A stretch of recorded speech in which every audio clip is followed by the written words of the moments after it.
دعائیں کروائی نہیں جاتی، دعائیں لی جاتی ہیں۔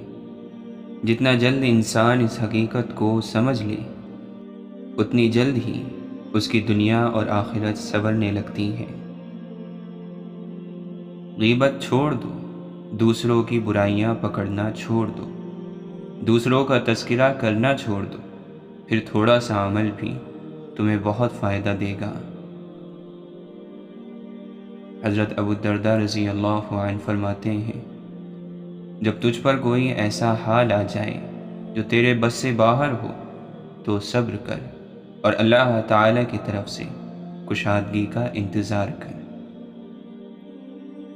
انسان کی زندگی کے 10 سال خوشحالی میں گزارے گئے اسے وہ نہیں سکھاتے جو غم میں کٹے 10 دن اسے سکھا دیتے ہیں۔ غم کا احساس ہی روح کو تہذیب سکھا دیتا ہے۔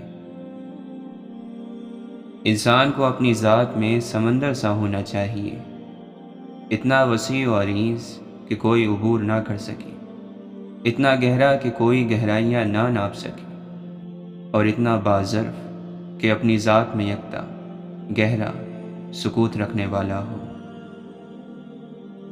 جس شخص کو جس چیز کی دھن ہوتی ہے اس کا اسی کی طرف ہی دھیان رہتا ہے اور وہ دوسری طرف توجہ نہیں کرتا۔ جتنا کسی کی آنکھ کو نور ملا وہ اتنا ہی دیکھ سکتا ہے۔ اللہ کی بنی ہر چیز خوبصورت ہے۔ اچھائی کے لیے لازم نہیں کہ لوگوں کے ساتھ اچھا کیا جائے، اچھائی تو یہ بھی ہے کہ بس کسی کے ساتھ برا نہ کیا جائے۔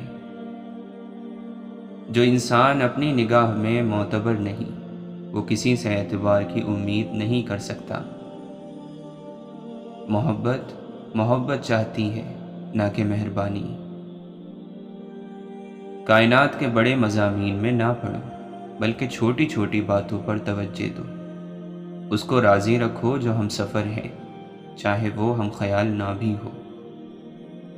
واصف علی واصف فرماتے ہیں، جو انسان اس تقسیم پر راضی ہے جو اللہ نے اس کے مقدر میں کی ہے وہ اللہ پر راضی ہوتا ہے، اور جو اللہ پر راضی ہو گیا اللہ اس پر راضی ہو گیا۔ مطلب یہ کہ اللہ کو راضی کرنے کا آسان ترین طریقہ یہ ہے کہ آپ اللہ اور اللہ کے ہر عمل پر راضی رہو۔ اللہ سے آسرا مانگو اور اللہ کے محبوب صلی اللہ علیہ وسلم کی محبت مانگو، گناہ خود بخود وہیں آپ کو چھوڑ جائے گا۔ وہ تکلیف جس میں اللہ کے ساتھ تعلق نہ ٹوٹے وہ انعام ہے، وہ غریبی جو اللہ کے قریب کر دے اور جھکا دے وہ انعام ہے، اور وہ دولت جو باغی کر دے وہ بربادی ہے۔ یہ سب تعلق کی بات ہے، تو تعلق قائم رکھنے والا غم انعام ہوتا ہے، اور تعلق توڑنے والی خوشی سزا ہے اور گمراہی ہے۔ جس بات کے ذریعے اللہ سے تعلق قائم ہو جائے تو وہ انعام ہی انعام ہے۔ شیطان کا کام شر پیدا کرنا اور اللہ کی رحمت سے مایوس کرنا ہے۔ اللہ کی رحمت سے مایوس ہونے کا مطلب یہ ہے کہ تمہیں اپنا مستقبل یقین میں نظر نہیں آتا۔ جس شخص کو اپنے مستقبل میں شک پیدا ہو جائے تو وہ سمجھ لے کہ شیطان کی گرفت میں ہے۔ شیطان اندیشہ اور ڈر پیدا کرتا ہے۔ واصف علی واصف فرماتے ہیں، آپ کو بات سمجھ آ رہی ہے؟ آپ بندے کی رضا بھی چھوڑ دیں اور بندوں سے ناراض ہونا بھی چھوڑ دیں، اور آپ میری ایک چھوٹی سی نصیحت مان لیں کہ بندوں کو ناراض کرنا چھوڑ دو اور بندوں کو راضی کرنا بھی چھوڑ دو، اور صرف اللہ کو راضی کر لو۔ ایک انسان کی سب سے بڑی کامیابی اپنے آپ کو سمجھنا اور اس کو قبول کرنا ہے۔ جب اللہ عزت عطا کر دے تو عزت کو سنبھال لیا کریں، کیونکہ یہ ہر کسی کے نصیب میں نہیں آتی۔ اگر آپ صحیح جگہ اور صحیح لوگوں کے درمیان ہیں تو آپ حقیقت میں خوش قسمت انسان ہیں۔ بے ادب لوگ دل سے اتر جاتے ہیں۔ ادب ہی سب کچھ ہے، دین میں بھی اور دنیا میں بھی۔ ادب رشتوں کو محفوظ رکھتا ہے۔ تو ایماندار کون ہے؟ وہ آدمی جو اللہ کو دیکھے بغیر ڈرے، وہ آدمی جو اللہ کو نہ جاننے کے باوجود ڈر گیا۔ نفرت کسے کہتے ہیں؟ کسی شخص کو جیسا وہ ہے ویسا تسلیم نہ کرنے کا نام نفرت ہے۔ اگر ہم بلا کسی شرط کے اسے تسلیم کر لیں تو یہ محبت میں تبدیل ہو سکتا ہے۔ سوال یہ ہے کہ جو چیز جیسی ہے اسے ویسے ہی کیوں نہ پیش کیا جائے۔ مصیبت ایک اللہ کا تحفہ ہے تاکہ انسان پوری زندگی کا مشاہدہ کر لے۔ دل گمراہ کو اے کاش یہ معلوم ہو جاتا، گناہ میں اس وقت تک لذت ہے جب تک ہو نہیں جاتا۔ حرام چیزوں اور حرام کاموں سے ہمیشہ بچتے رہو، تمہاری دعائیں قبول ہونا شروع ہو جائیں گی۔ اندھا دھند اور بغیر سوچے سمجھے علم حاصل کرنے والے کی مثال رات میں لکڑیاں جمع کرنے والے کی سی ہے۔ وہ گٹھا اٹھا لیتا ہے، ہو سکتا ہے اس میں سانپ اژدہا بھی ہو جو اسے ڈس لے۔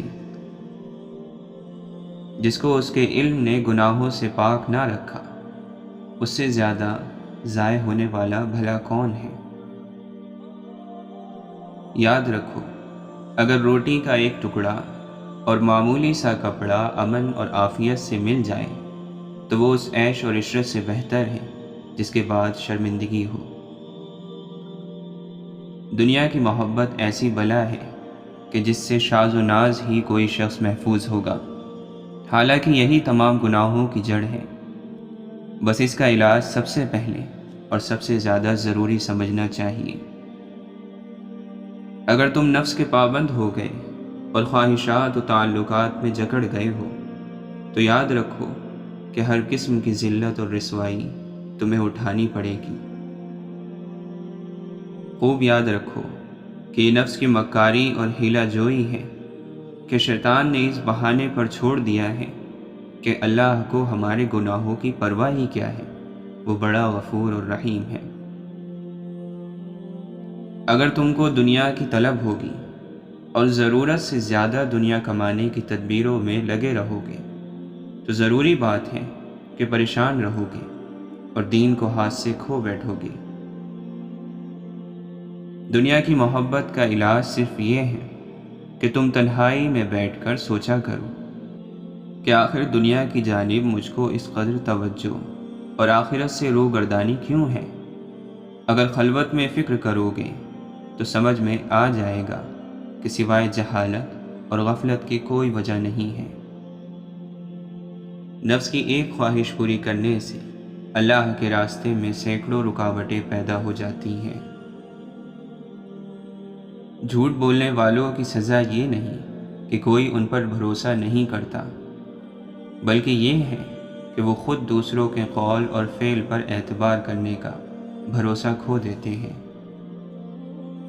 امام غزالی رحمۃ اللہ علیہ فرماتے ہیں، جتنے سجدے جوانی میں کرنے ہیں کر لو، کیونکہ میں نے بڑھاپے میں اکثر لوگوں کو بنا سجدے کے نماز پڑھتے دیکھا ہے۔